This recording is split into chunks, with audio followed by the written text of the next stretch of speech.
by David Leask and Tom Gordon. The broadcasting watchdog has made a provisional finding against Alex Salmond's show on a Kremlin TV channel.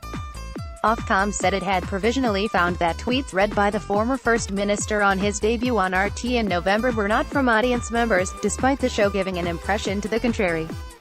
Mr. Salmond had claimed there had been an avalanche of messages from the public. However, it quickly emerged that one was attributed to an account that have never tweeted, and another was one of the workers on the Alex Salmond show.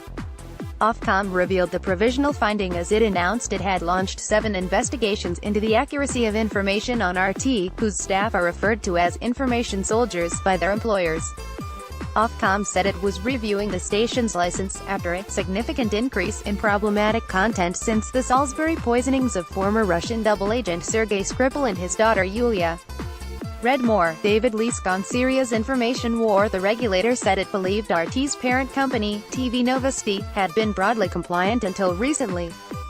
RT's editor has described the channel as an information weapon. Ofcom said the investigations form part of an Ofcom update published today into the licenses held by TV Novosti, the company that broadcasts RT. Until recently, TV Novosti's overall compliance record has not been materially out of line with other broadcasters.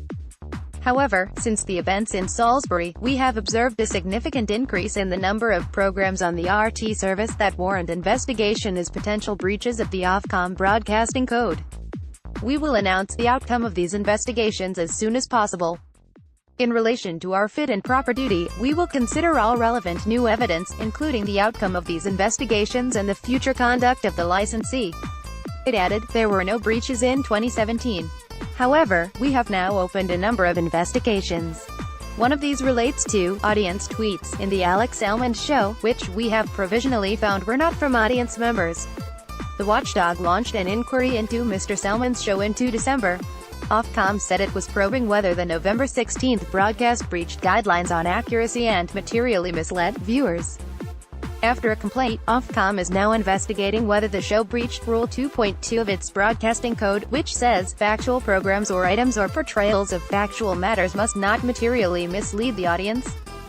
The Alex Salmond show is made by Salmond Media Limited, a company set up by Mr. Salmond and his fellow former SNP MP Tasmin Ahmed Sheikh. Mr. Salmond has previously said he has complete editorial control over its content. He has also defended his decision to host a show on RT, which is registered in the US as an arm of the Russian government, by saying it is regulated by Ofcom. Ofcom can apply a range of sanctions if it considers there has been a breach of the code, including warnings and fines, and, in the most extreme cases, taking channels off air. In November, the Alex Salmond show insisted the tweets were clearly genuine, and accused the Herald of losing all sense of journalistic perspective and objectivity when it questioned their authenticity. However, Salmond Media now says the tweets were not from the public. A spokesperson said, Ofcom are still in the process of investigating a single complaint about viewers' tweets in the very first edition of the Alex Salmond show from last November.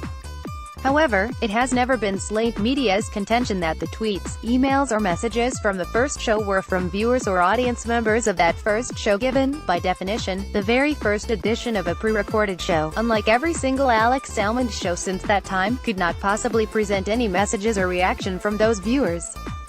This point is not in dispute. There have been no complaints about the content of any show since. Until Ofcom complete their procedures, their rules prevent us from disclosing further details. Last week the press watchdog, Ipso, rejected a complaint from Mr. Salmond that the Herald has inaccurately reported the controversy over his debut show, when it referred to the program being caught in a fake news row.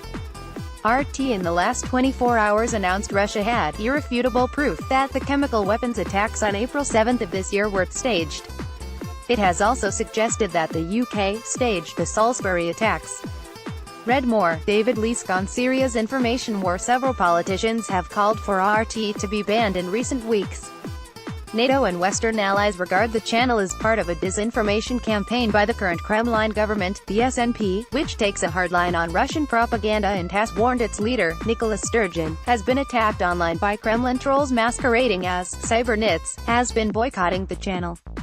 Read more. SNP renews attacks on TV channel hosting its sex leader. However, the party has previously warned that an outright ban could give Russia a pretext to crack down on the BBC's Russian service, a key provider of reliable information across the former Soviet Union. Mr. Salmond, meanwhile, has stuck firmly to the view that RT is not propaganda. He has said, "I hold no brief from the Kremlin, nor am I required to have. No one has tried to influence the contents of this show in any way, shape or form whatsoever." His recent pronouncements on Salisbury and the chemical attacks in Syria have coincided those of pro-Putin outlets, but also with other Western skeptics about the events. Speaking in a video message for the Herald sister paper, The National, he said, "We don't know for certain which chemical weapons were used in Douma last week and certainly not by whom. Assad, jihadis and Daesh have all used them in the Syrian civil war. They all have form in the grisly book of war crimes. The Syrian government certainly has the means, but the motivation could lie elsewhere." 2 weeks ago, Assad was winning the civil war hands down and the President of the USA was publicly declaring his intention to withdraw from the theater.